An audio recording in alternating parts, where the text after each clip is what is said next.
Class 9 এর ছাত্রছাত্রীরা, আজকে আমি দ্রবণ চ্যাপ্টারটি নিয়ে তোমাদের সাথে আলোচনা করব। দেখো, দ্রবণ আমরা কি বলছে যে একটা গ্লাসে আমরা কিছুটা জল নিলাম, জলে আমরা 1 চামচ চিনি মিশিয়ে দিলাম, ঠিক আছে, এবং না আমরা ওই চিনিটা জলের মধ্যে নাড়িয়ে চামচ দিয়ে ভালো করে নাড়ালাম, দেখলাম চিনি কি হলো, অদৃশ্য হয়ে গেল, অর্থাৎ চিনি জলের সাথে মিশে গেছে।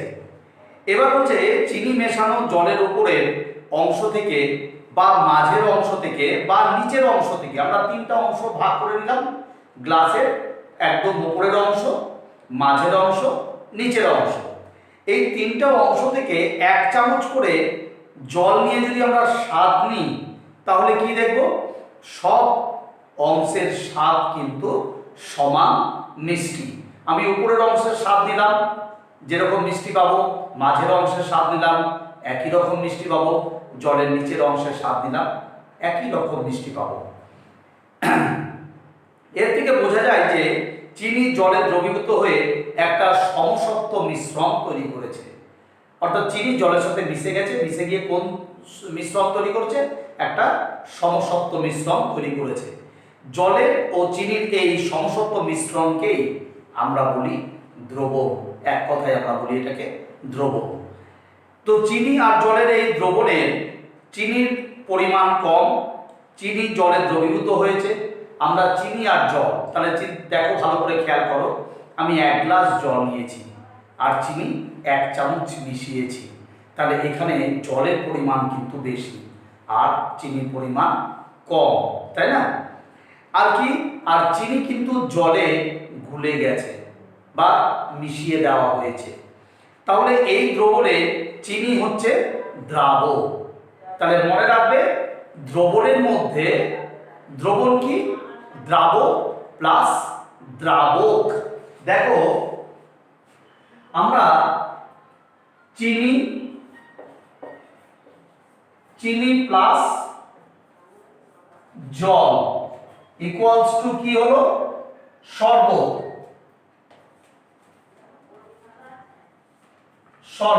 তাই না? তাহলে আমরা কি পেলাম, শরবত পেলাম। তাহলে এই চিনিকে আমরা কি বলবো, একটু ভালো করে জেনে নাও, এই চিনিকে আমরা বলবো দ্রাবক, আর জলকে আমরা কি বলবো, দ্রাবক।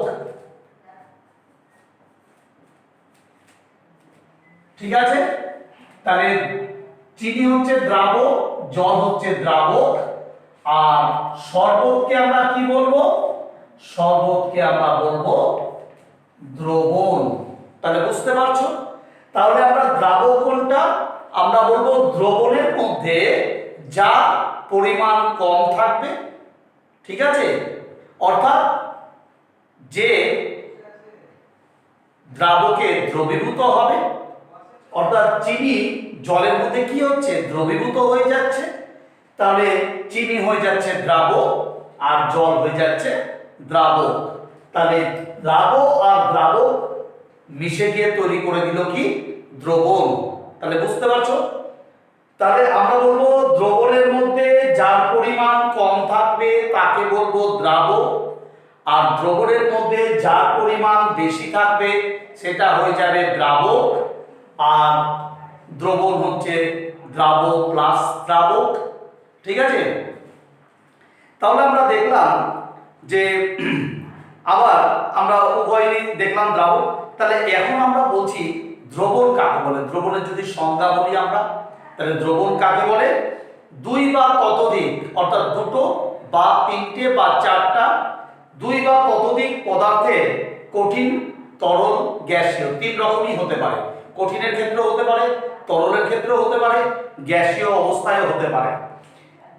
মেশালে যদি একটি সমসত্ব মিশ্রণ তৈরি হয়, ঠিক আছে, এবং ওই মিশ্রণের উপাদানগুলি আপেক্ষিক পরিমাণ যদি একটি নির্দিষ্ট সীমা পর্যন্ত আমরা যদি বাড়াতে পারি, তাহলে বা পরিবর্তন করতে পারি, তবে সেই মিশ্রণকে আমরা বলবো দ্রবণ। তাহলে আমি আবার বলছি তোমাকে, দুই বা ততোধিক পদার্থের মিশ্রণ, সেটা কঠিন হতে পারে, তরল হতে পারে, গ্যাসীয় হতে পারে। এই মেশালে আমরা দুটো পদার্থ মিশালাম বা তিনটা মিশালাম বা চারটা মিশালাম, সেটা কঠিন, তরল, গ্যাসীয় যে কোনো একটা হতে পারে। মেশালে যে সমসত্ব মিশ্রণ তৈরি হলো, দুটো পদার্থ মিশে বা তিনটা পদার্থ মিশে যে সমসত্ব মিশ্রণ তৈরি হলো, এই মিশ্রণের উপাদানগুলি আপেক্ষিক পরিমাণ একটি নির্দিষ্ট সীমার মধ্যে যদি আমরা পরিবর্তন করে দিতে পারি, তবে সেই মিশ্রণকে আমরা বলবো দ্রবণ। ঠিক আছে? তাহলে দ্রবণের দুটো অংশ পাচ্ছি, আমি লিখে রেখেছি, দেখো, একটা হচ্ছে দ্রাবক, একটা হচ্ছে দ্রাবক, দুটো অংশ। তাহলে দ্রাবক কাকে বলে? তাহলে আমরা বলবো দুটি পদার্থের সমসত্ব মিশ্রণে যে দ্রবণ উৎপন্ন হয়, যে দ্রবণ, সেই দ্রবণে যে পদার্থটির পরিমাণ সবচেয়ে কম থাকে তাকেই আমরা বলবো দ্রাবক। অর্থাৎ দুটি সমসত্ব পদার্থের মিশ্রণে যে পদার্থ, যে দ্রবণ উৎপন্ন হয়, আর সেই দ্রবণে যে পদার্থটির পরিমাণ সবচেয়ে কম থাকে তাকেই আমরা দ্রাবক বলবো। ঠিক আছে? আর দ্রাবক কাকে বলছে? বলছে সমসত্ব দুটি পদার্থের সমসত্ব মিশ্রণে যে যে উপাদান বেশি পরিমাণে থাকে, এবং অর্থাৎ যার মধ্যে দ্রাবক দ্রবীভূত হয়ে যায়, যার ভৌত অবস্থা উৎপন্ন দ্রবণটির ভৌত অবস্থার অনুরূপ হয়, তাকেই আমরা বলবো দ্রাবক। ঠিক আছে? তাহলে আমরা দ্রবণ, দ্রাবক আর দ্রাবক মিশে দ্রবণ তৈরি হচ্ছে। এবার দেখো, তোমাদের পাঠ্য বইয়ে কিছু উদাহরণ দিয়েছে, তোমাদের পরীক্ষায় দেয় অনেক সময়, যে একটি তরল আর কঠিনের দ্রবণের উদাহরণ দাও। একটা তরল আর একটা কঠিন, তাহলে তুমি চিনি আর জল বলতে পারো। তরল আর কঠিন, তরল হচ্ছে জল আর কঠিন হচ্ছে চিনি, বা লবণ বলতে পারো। ঠিক আছে? আচ্ছা, আবার তোমাদের পরীক্ষার প্রশ্ন বলতে পারে তরল, একটি তরল তরলের দ্রবণের উদাহরণ দাও, দুটোই তরল, দ্রবণের উদাহরণ দাও। তখন তুমি বলতে পারো অ্যালকোহল আর জলের মিশ্রণ। অ্যালকোহল আর জলের মিশ্রণ, অ্যালকোহল হচ্ছে তরল, জল হচ্ছে তরল। আবার তোমাকে বলতে পারে একটি তরল আর গ্যাসীয় মিশ্রণের, গ্যাসীয় দ্রবণের উদাহরণ দাও। তাহলে আমরা বলবো সোডা ওয়াটার। সোডা ওয়াটার অর্থাৎ আমরা কার্বন ডাই অক্সাইডকে আমরা জলে উচ্চ চাপে প্রয়োগ করে মিশিয়ে দিলাম জলের মধ্যে, তাহলে কার্বন ডাই অক্সাইড হচ্ছে একটা গ্যাস আর জল হচ্ছে তরল, তাহলে গ্যাস আর তরলের মিশ্রণে তৈরি হলো সোডা ওয়াটার বা লেমনেড।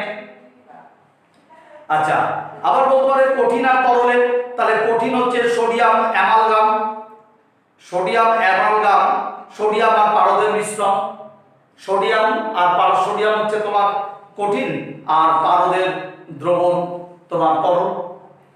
আবার তোমার বলছে কঠিন আর গ্যাস, বলছে প্যালাডিয়াম বা নিকেল ধাতুর হাইড্রোজেন গ্যাসকে শোষণ করে সমসত্ব মিশ্রণ তৈরি করে। তাহলে হাইড্রোজেন গ্যাস কি করে? প্যালাডিয়াম ধাতু বা নিকেল ধাতু হাইড্রোজেন গ্যাসকে শোষণ করে নেয়, তাই না? আবার বলছে গ্যাস আর গ্যাসের, অর্থাৎ বায়ু, বায়ুতে nitrogen, oxygen, carbon die oxide, এগুলো গ্যাস মিশে আছে, তাহলে গ্যাস আর গ্যাসের মিশ্রণের উদাহরণ। তাহলে এটা ভালো করে পড়বে, তোমরা মুখস্থ করবে, এখান থেকে হয়তো একটা হয়তো দিতে পারে তোমাদের। এবার আমরা চলে আসছি দ্রবণের ভাগ। দ্রবণ আমরা কিরকম? দ্রবণ হচ্ছে আমরা কয় প্রকার? আমরা বলবো দ্রবণ সাধারণত প্রকৃত দ্রবণ, একটা কলয়েডীয় দ্রবণ, আর একটা হচ্ছে প্রলম্বন। আমরা চলে আসছি প্রকৃত দ্রবণটা কি। আগে আমরা জেনে নিই প্রকৃত দ্রবণটা কি, তারপরে আমরা তার সংজ্ঞায় আসি। বলছে জলের মধ্যে চিনি দ্রবীভূত করলে চিনির কণাগুলি কি হয়? চিনির কণাগুলি বিয়োজিত হয়, হয়ে ক্ষুদ্র ক্ষুদ্র কণায় পরিণত হয়, হয়ে জলের অণুর ফাঁকের মধ্যে, জলের অণুর ফাঁকের মধ্যে চিনির অণুগুলো প্রবেশ করে। ফলে আমরা ওই জলের অণুর মধ্যে চিনির অণু প্রবেশ করাতে চিনিকে কিন্তু আর আমরা খালি চোখে দেখতে পাই না, তাই না?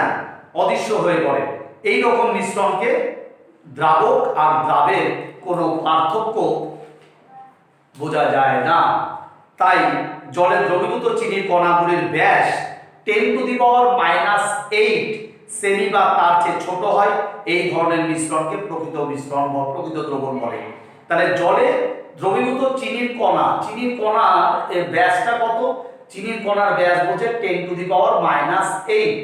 তাহলে এই 10⁻⁻8 চিনির কণার ব্যাস ওটা কি হচ্ছে, ওটা জলের অণুর মধ্যে প্রবেশ করে যাচ্ছে। ফলে কি হচ্ছে, আর কিন্তু আমরা চিনির কণাকে জলের মধ্যে আর দেখতে পাচ্ছি না, তাই চিনির কণা কিন্তু অদৃশ্য হয়ে পড়ছে। এই রকম দ্রবণকে আমরা প্রকৃত দ্রবণ বলে থাকি। তাহলে চিনির কণার ব্যাস কত হতে হবে প্রকৃত দ্রবণে? চিনির কণার ব্যাস হতে হবে 10⁻⁸ সেমি। তাহলে এবার আমরা যদি সংজ্ঞাতে চলে আসি দ্রবণ কাকে বলে, তাহলে যখন কোনো দ্রাবকে, দ্রাবক এখানে জল, যার পরিমাণ দ্রবণে বেশি থাকে, তাহলে যখন কোনো দ্রাবকে কোনো দ্রাবের কণা, দ্রাবক এখানে চিনি বলতে পারো, যার পরিমাণ কম, তাহলে দ্রাবের কণা বিয়োজিত হচ্ছে অর্থাৎ ভেঙে যাচ্ছে, ছোট ছোট কণায় ভেঙে যাচ্ছে। ভেঙে কি হচ্ছে, 10⁻⁸ সেন্টিমিটার ব্যাসের কিংবা আরো ছোট কণায় ভেঙে যাচ্ছে। তখন দ্রাবকের অণুর মাঝে স্থান নিয়ে দ্রাবকের সঙ্গে কি হচ্ছে, ওতপ্রোতভাবে মিশে যাচ্ছে, অর্থাৎ জলের সাথে একদম ওতপ্রোতভাবে মিশে যাচ্ছে। ফলে আমরা চিনির কণাকে আর দেখা যাবে না। তখন যে স্বচ্ছ, সমসত্ব এবং স্থায়ী যে দ্রবণটি তৈরি হচ্ছে তাকেই আমরা বলবো তোমার প্রকৃত দ্রবণ। ঠিক আছে, তাহলে বুঝতে পারছো প্রকৃত দ্রবণ কাকে বলছে। এবার আমরা চলে আসি উদাহরণ। প্রকৃত দ্রবণের উদাহরণ বলছে আমরা জলের মধ্যে চিনিকে দ্রবীভূত করা। জলের মধ্যে যদি আমরা চিনিকে দ্রবীভূত করে দিই, ওটা হয়ে যাবে তোমার প্রকৃত দ্রবণের উদাহরণ। তাহলে আমরা এবারে এই প্রকৃত দ্রবণের কিছু বৈশিষ্ট্য আছে, সেই বৈশিষ্ট্যগুলো কি কি বলছে। প্রকৃত দ্রবণে দ্রাবের কণার ব্যাস কত হয়? প্রকৃত দ্রবণে দ্রাবের কণার ব্যাস হয় 10⁻⁸ সেন্টিমিটার বা তারও কম হয়। ঠিক আছে, আচ্ছা, প্রকৃত দ্রবণ হয় কি, সমসত্ব দ্রবণ। আর প্রকৃত দ্রবণ হয় স্বচ্ছ। আর প্রকৃত দ্রবণে দ্রাবের কণা ফিল্টার কাগজ বা পার্চমেন্ট কাগজের মধ্য দিয়ে সহজেই যেতে পারে। অর্থাৎ ফিল্টার কাগজ ছোট ছোট ছিদ্র থাকে, সেই ছিদ্রের মধ্য দিয়ে ওই দ্রাবের কণাগুলি বা প্রকৃত দ্রবণের দ্রাবের কণাগুলি ওই ফিল্টার কাগজ বা পার্চমেন্ট কাগজের যে ছোট ছোট ছিদ্র আছে সেই ছিদ্র দিয়ে প্রবেশ করে যেতে পারে। ঠিক আছে, সহজেই যেতে পারবে। আর প্রকৃত দ্রবণের দ্রাবের কণা খালি চোখে বা উচ্চ শক্তি সম্পন্ন অণুবীক্ষণ যন্ত্রেও দেখা যাবে না। অর্থাৎ এই যে আমরা দেখলাম চিনির কণার ব্যাস কত, 10⁻⁸ সেমি, এতটাই ছোট যে আমরা ওটাকে খালি চোখে তো দেখতেই পাবো না, উচ্চ ক্ষমতা সম্পন্ন অণুবীক্ষণ যন্ত্র দিয়েও আমরা দেখতে পাবো না। তাই প্রকৃত দ্রবণে চিনির কণাগুলি দেখা যাবে না। ঠিক আছে, তাহলে আমরা তার উদাহরণগুলো দেখলাম। এবার আমরা চলে আসছি কোলয়েডীয় দ্রবণ। কোলয়েডীয় দ্রবণ কি? এটা 2 নম্বর কোলয়েডীয় দ্রবণ। বলছে বার্লি, স্বাদু, আঠা প্রভৃতি পদার্থগুলি জলে মেশালে একটা অস্বচ্ছ হয়ে যায়। আমরা যেমন চিনি জলে মেশালে একটা সমসত্ব দ্রবণ তৈরি হয়, স্বচ্ছ দ্রবণ তৈরি হয়। কিন্তু এই বার্লি বা স্বাদু বা আঠা যদি আমরা জলে মেশাই, দেখবেন দ্রবণটা অস্বচ্ছ হয়ে গেছে। এবং কিন্তু দ্রবণকে অনেকক্ষণ স্থিরভাবে যদি আমরা রেখে দিই, দ্রবণকে যদি আমরা অনেকক্ষণ ওইভাবে রেখে দিই, তাহলে দেখতে পাবো কণাগুলো কিন্তু থিতিয়ে পড়বে না। যেমন তুমি 1 গ্লাস জলে চিনি, 1 চামচ চিনি মিশিয়ে দিয়েছো, আবার 1 চামচ চিনি মিশালে চিনি কিন্তু মিশে গেল। আবার 1 চামচ চিনি, যখন 3 চামচ চিনি মেশাচ্ছ, দেখা যাচ্ছে চিনি কিন্তু আর জলের সাথে মিশতে পারছে না বা দ্রবীভূত হতে পারছে না। তখন ওই চিনিগুলো কি হবে? ওই চিনিগুলো পাত্রের তলায় কিন্তু থিতিয়ে পড়বে, অর্থাৎ জমা হবে। ঠিক আছে, এটাই নিয়ম। কিন্তু এই যে তুমি বার্লি, স্বাদু, আঠা প্রভৃতি এগুলো যদি জলে মিশিয়ে দাও, তাহলে কি হবে? এই মিশ্রণগুলি কিন্তু অনেকক্ষণ যদি স্থির অবস্থায় রেখে দাও, এরা কিন্তু পাত্রের তলায় থিতিয়ে পড়বে না। ঠিক আছে, এই কণাগুলির ব্যাস কত হবে? এই কণাগুলির ব্যাস হবে 10⁻⁻6 সেন্টিমিটার থেকে 10⁻⁷ সেন্টিমিটার। ঠিক আছে, আর এই কণাগুলি জলের অণুগুলির ফাঁকে মধ্যে মিশে যাবে না। যেমন চিনি কি হয়েছিল? জলের অণুর মধ্যে প্রবেশ করে যায়। চিনির কণাগুলির ব্যাস এতটাই ছোট যে জলের অণুর মধ্যে প্রবেশ করে যায়, কিন্তু এদের ব্যাস দেখো 10⁻⁵ সেন্টিমিটার থেকে 10⁻⁷ সেন্টিমিটার হওয়ায় এরা কিন্তু জলের অণুর মধ্যে প্রবেশ করতে পারবে না। তাহলে কি হবে? তাহলে এই কণাগুলি ফাঁকে মিশে যাবে না, এই কণাগুলি জলের মধ্যে ইতস্ততভাবে, এই কণাগুলো জলের মধ্যে ইতস্ততভাবে ভেসে বেড়াবে, ঠিক আছে?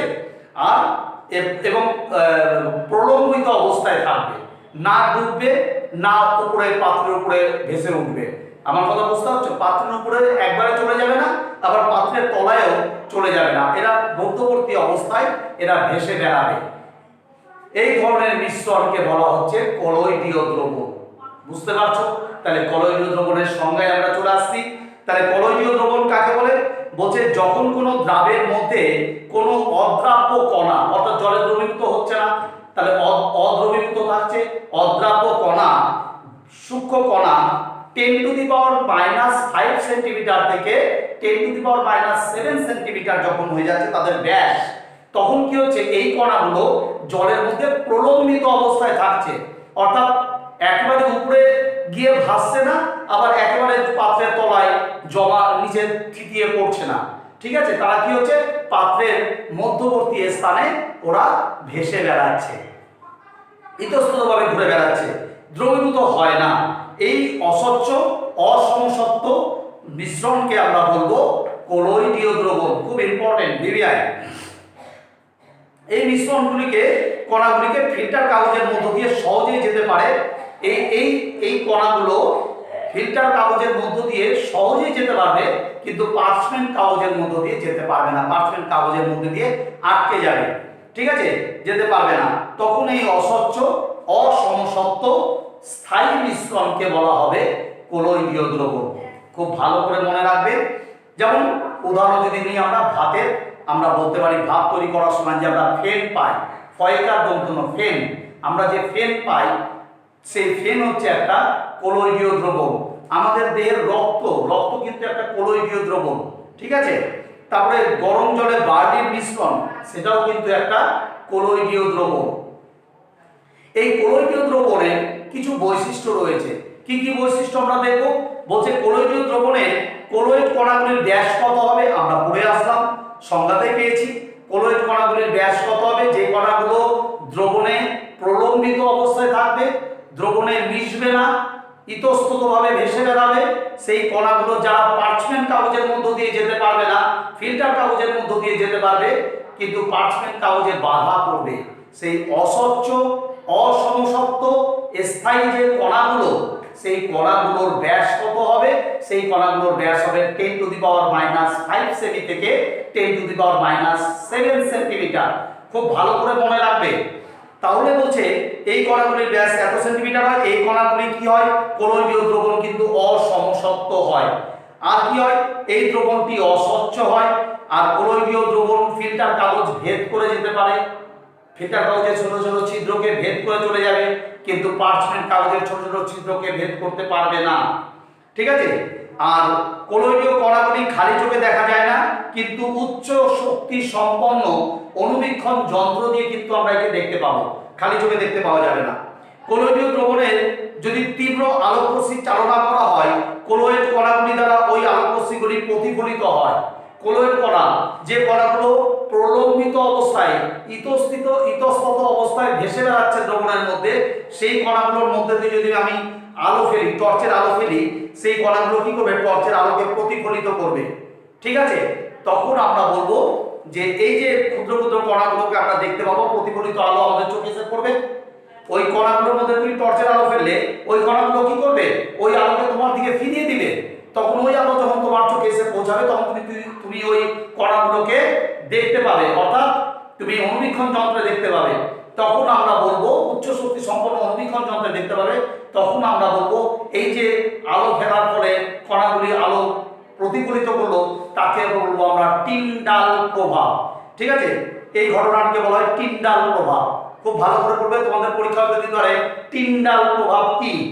তখন আমরা বলবো যে কলয়েড দ্রবণের মধ্যে যে অদ্রাব্য কণাগুলি, যাদের ব্যাস 10⁻⁻5 সেন্টিমিটার থেকে 10⁻⁻7 সেন্টিমিটার, যে কণাগুলি পার্চমেন্ট কাগজকে ভেদ করতে পারে না, ফিল্টার কাগজকে ভেদ করতে পারে, আর যে কণাগুলির জন্য দ্রবণটি অস্বচ্ছ হয়, অসমসত্ব হয়, সেই কণাগুলির মধ্যে দিয়ে যদি আমরা কোনো টর্চের আলো ফেলি তাহলে কণাগুলি কি করবে, সেই আলোকে প্রতিফলিত করবে।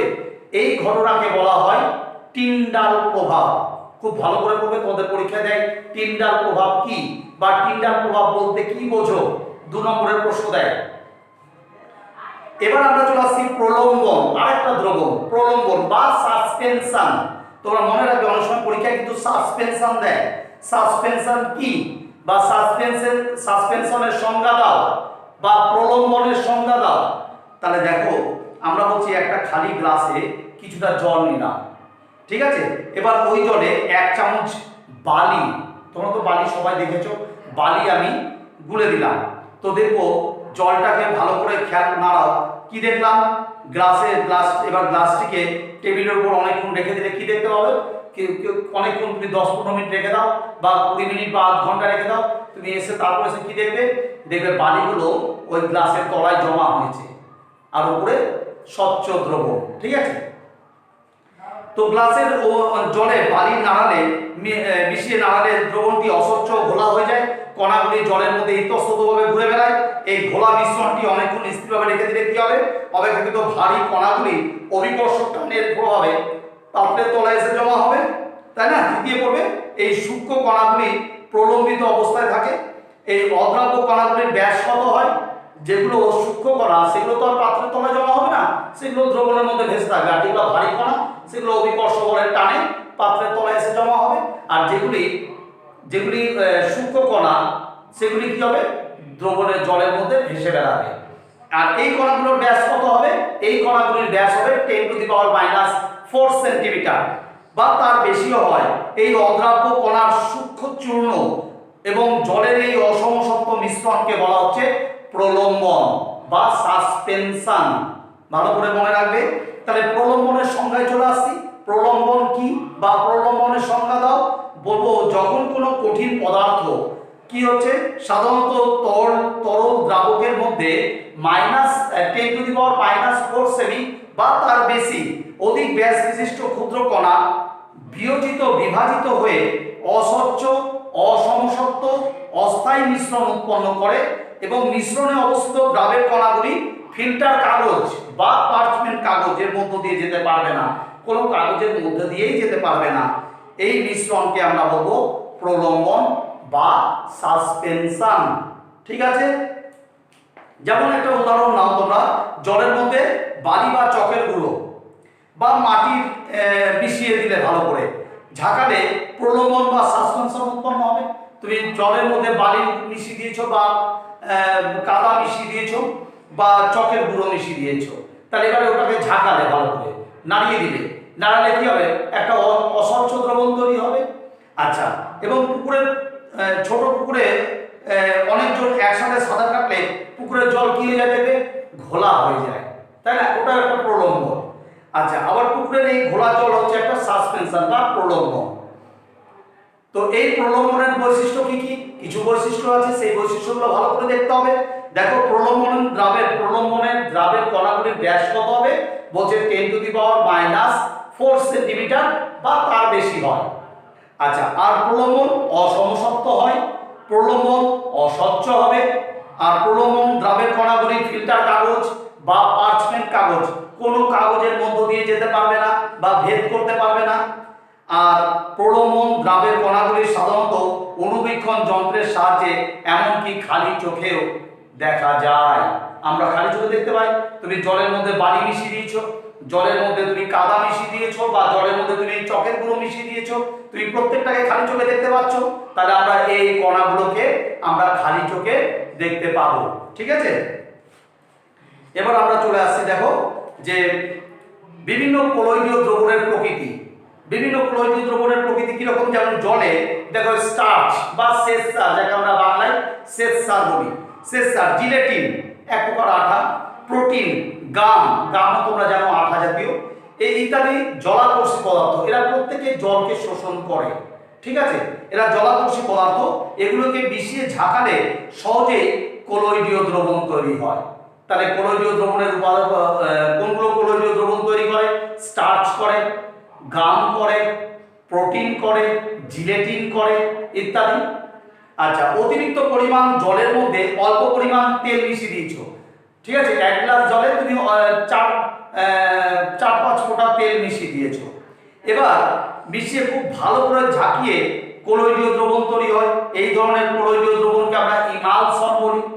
জলের মধ্যে তেল মিশিয়ে, কিছুটা তেল আর বেশি পরিমাণ জল আমরা মিশিয়ে ঝাঁকালাম, খুব ভালো করে ঝাঁকিয়ে দিলাম, দেখবে ওই তেলগুলো জলের সাথে মিশে গেছে, মিশে একটা কি তৈরি করেছে, তৈরি করে এক কলোইডীয় দ্রবণ তৈরি করে। এই কলোইডীয় দ্রবণকে আমরা বলি ইমালশন, ঠিক আছে।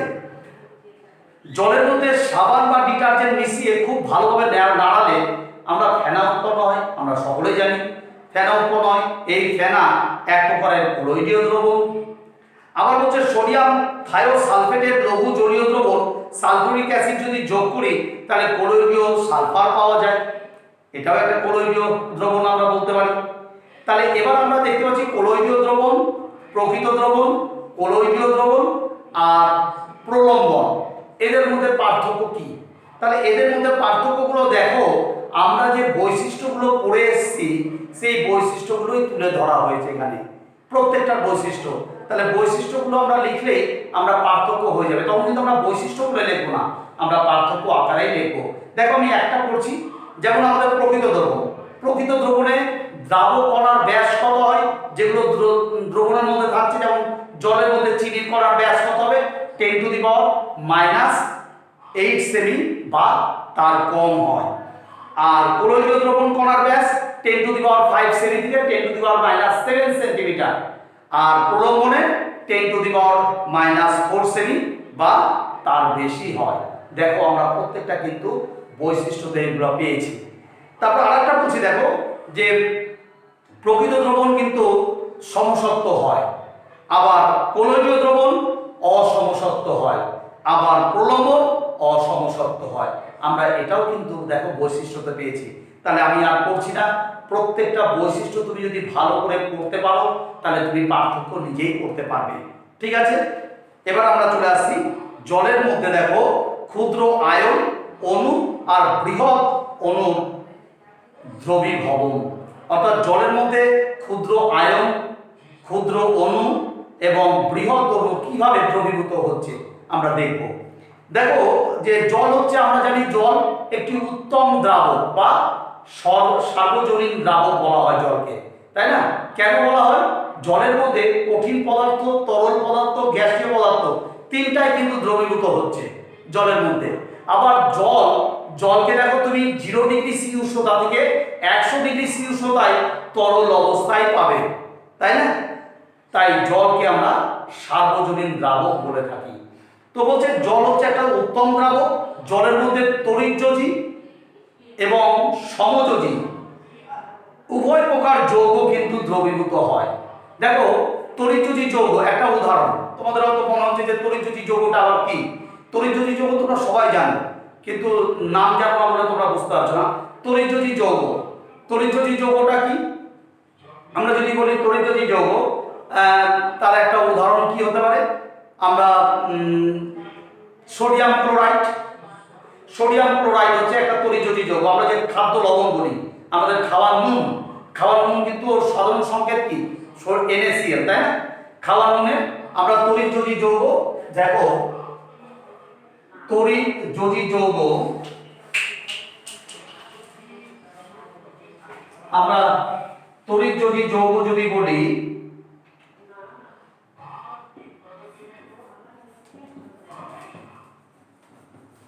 তড়িৎযোজী যৌগ আমরা কি বলবো? খাদ্য লবণ, খাদ্য লবণ যার সংকেত NaCl, তোমরা সকলেই জানো এটা একটা তড়িৎযোজী যৌগ। আবার সমযোজী যৌগ, সমযোজী যৌগ কি আমরা বলতে পারি? চিনি, তাই না? চিনি একটা সমযোজী যৌগ। তাহলে আমরা বলতে পারি, দেখো তাহলে তড়িৎযোজী যৌগ জলে দ্রবীভূত হচ্ছে, খাদ্য লবণ জলে দ্রবীভূত হয়। আবার তড়িৎযোজী যৌগ দেখো চিনিও জলে গুলে যায়, আমরা প্রত্যেকেই জানি। তো দেখো ওটাই বলছে তড়িৎযোজী যৌগ, সমযোজী যৌগ উভয় প্রকার যৌগও কিন্তু জলে দ্রবীভূত হয়। জলে কোনো তড়িৎযোজী যৌগ দ্রবীভূত হলে তড়িৎযোজী যৌগ জলে বিয়োজিত হয়ে অণুতে পরিণত হয়। হ্যাঁ, সোডিয়াম ক্লোরাইডের দ্রবীভূত হয়ে অণু তৈরি হয়। আচ্ছা, পরে অণুগুলো ক্যাটায়ন আর অ্যানায়ন উৎপন্ন করে। আমরা জানি, দেখো এই সোডিয়াম ক্লোরাইড এটা বিয়োজিত হয়ে কি তৈরি করবে? Na+ plus Cl minus. দেখো এটা ক্যাটায়ন, এটা অ্যানায়ন, এটা ক্যাটায়ন, এটা অ্যানায়ন, তাই না?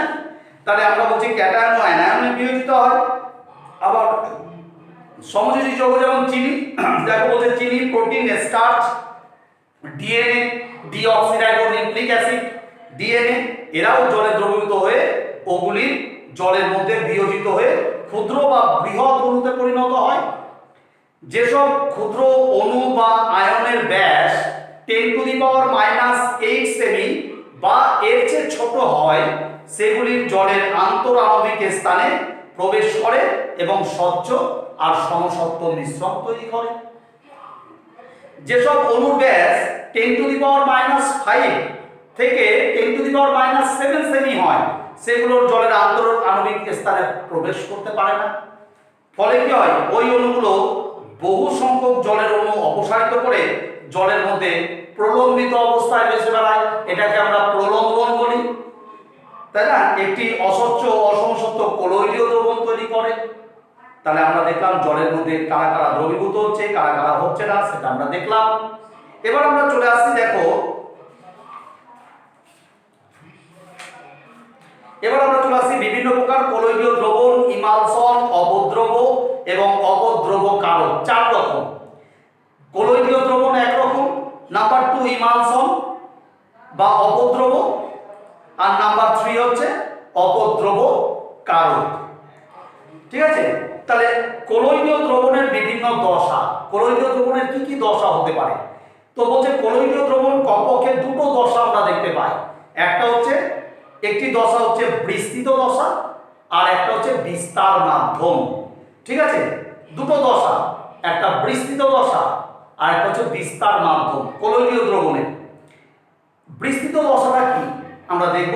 তো বলছে কলোইডীয় দ্রবণে যে দশাটি 10⁻⁻7 সেমি থেকে 10⁻⁻5 সেন্টিমিটার হয়, কণার ব্যাস বিশিষ্ট কণা রূপে অন্য কোনো দশার মধ্যে বিস্তৃত থাকে কণাগুলি, তখন তাকে আমরা বিস্তৃত দশা বলি। আবার আমি বলছি যে কলোইডীয় দ্রবণের যে কণাগুলির ব্যাস, কলোইডীয় দ্রবণে তো অনেক কণাগুলো থাকে যেগুলো দ্রবীভূত হয় না, সেই কণাগুলো তাদের ব্যাস কত? 10⁻⁻7 সেন্টিমিটার থেকে 10⁻⁻5 সেন্টিমিটার ব্যাস বিশিষ্ট কণাগুলি কি হয়? অন্য কোনো দশার মধ্যে বিস্তৃত থাকে, তখন তাকে আমরা বিস্তৃত দশা বলি। আর বিস্তার মাধ্যম, বিস্তার মাধ্যম বলছে কলোইডীয় দ্রবণের যে দশার মধ্যে বিস্তৃত দশার কণাগুলি ছড়িয়ে থাকে, যেমন জলের মধ্যে থাকছে কণাগুলো ছড়িয়ে থাকে, তাকে আমরা বিস্তার মাধ্যম বলি। যেমন ভাতের ফেন, ভাতের ফেন তোমার হচ্ছে ভাতের ফেনের জল হলো বিস্তার মাধ্যম, আর স্টার্চের কণা হলো বিস্তৃত দশা অর্থাৎ শর্করা। ঠিক আছে? ভাত হচ্ছে শর্করা। এবার বলছে বিভিন্ন প্রকার কলোইডীয় দ্রবণের উদাহরণ দিচ্ছে। দেখো বলছে কঠিন, বিস্তৃত দশা হচ্ছে কঠিন, আর বিস্তার মাধ্যম হচ্ছে তরল। এরকম কলোইডীয় দ্রবণের নাম হচ্ছে সল। তোমাকে বলবে যে কলোইডীয় দ্রবণের নাম সল, এটি কি কি দিয়ে তৈরি হচ্ছে, তখন আমরা বিস্তৃত দশা, সলের বিস্তৃত দশা আর বিস্তার মাধ্যম কি? তাহলে সলের বিস্তৃত দশা হচ্ছে তোমার কঠিন, আর বিস্তার মাধ্যম হচ্ছে তরল। ঠিক আছে?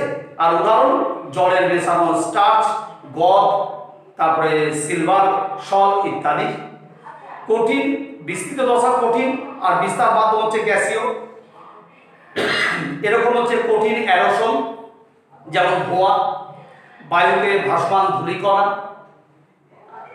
বিস্তৃত দশা হচ্ছে তরল, আর বিস্তার মাধ্যম হচ্ছে তরল। এরকম হচ্ছে ইমালশন, যেমন হচ্ছে দুধ, শ্যাম্পু, তারপরে তেল, তেলে জল ইত্যাদি।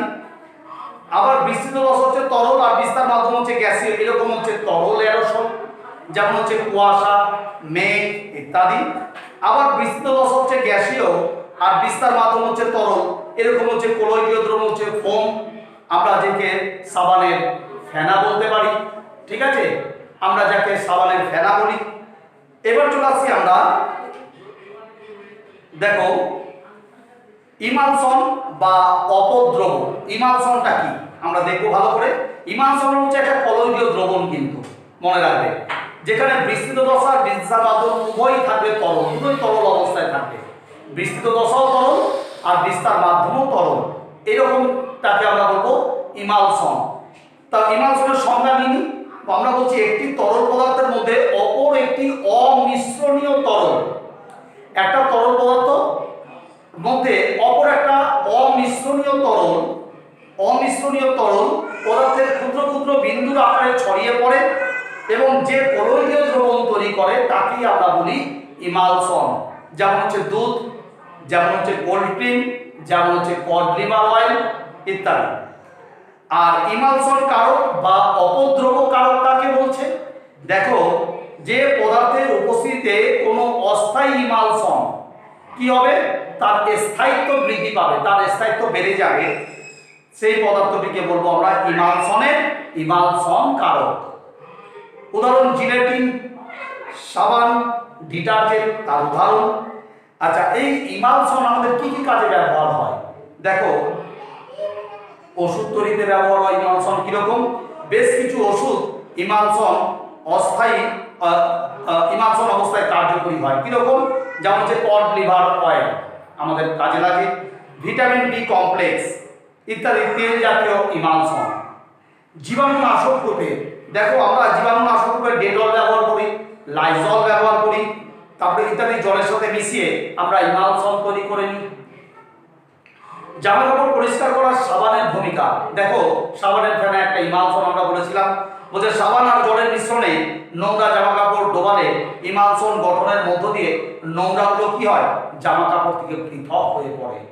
ঠিক আছে, তাহলে আমরা দেখতে পেলাম আমরা দ্রবণ,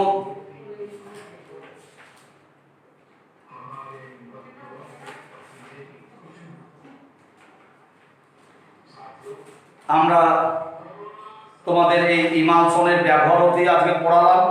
তোমরা কালকের মধ্যে, আগামী দিনের মধ্যে এই পড়াটা রেডি করবে। আমি বুধবার, কালকে বুধবার, বৃহস্পতিবার, কালকে বুধবারের মধ্যে তোমরা রেডি করবে।